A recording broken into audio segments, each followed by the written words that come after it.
এবারে নেদারল্যান্ডে নিউ ইয়ারটা আমরা খুব সুন্দর করে খুব মজা করে কাটিয়েছিলাম। আমরা ৪ টে ফ্যামিলি মিলে এই নিউ ইয়ার পার্টিটা করেছিলাম।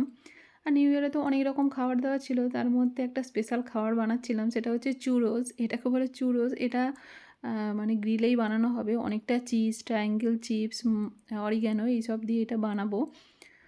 তো একটা ফ্রেন্ড এনেছিল মাঞ্চুরিয়ান, ভেজ মাঞ্চুরিয়ান। আর যেহেতু আমাদের দুটো ফ্রেন্ড ছিল ভেজ পুরোপুরি, আর আমরা দুজন ছিলাম ননভেজ। আর ননভেজ আইটেম সেরকম কিছুই ছিল না, শুধু ভেজ আইটেমই বেশি ছিল। ননভেজের মধ্যে শুধু ছিল চিকেন পাকোড়া। তো চিকেন পাকোড়া ছিল, পানিপুরি ছিল, veg cutlet, mixed fried rice, luchi, আলুর দম, ব্রাউনি, মাঞ্চুরিয়ান। তো একদম পুরোপুরি খাওয়ার-দাওয়ার ভরপুর, আনন্দ, এনজয় ভরপুর ছিল দিনটা। তো মালপোয়াও করেছিলাম আমি, মালপোয়াও ছিল।